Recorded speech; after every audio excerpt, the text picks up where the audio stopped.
and there's a dark part of it. You can't just look, not all advocates are equal. Yeah. Some people have gone into some really dark corners with this stuff. And I don't think a majority, I think there's some real bad faith actors like RFK Jr. who's doing it on purpose. We'll talk about him more in a minute.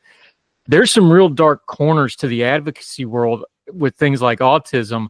And it comes from that and the social media and the politics and the culture warring. And you put all that on top of it. And it is a very combustible, ugly element.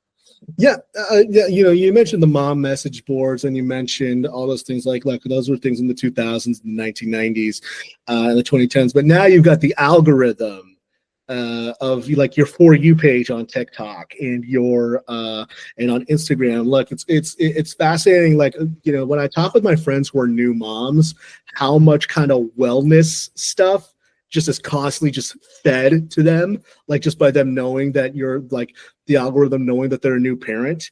And so that's a steroid for all those things you mentioned ahead of time.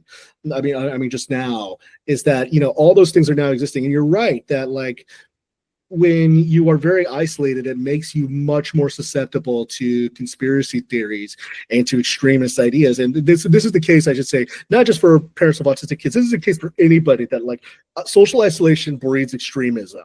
There's a reason why a lot of people fell down COVID rabbit holes, folks. But and a lot of people had their brains broken by COVID.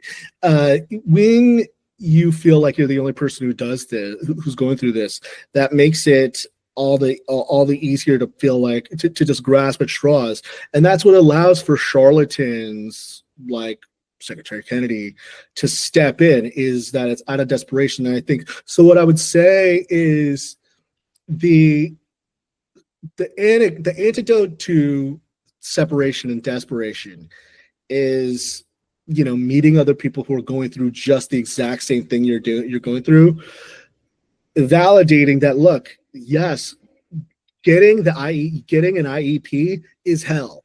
Getting your doing the 504 meetings is just a mountain of paperwork.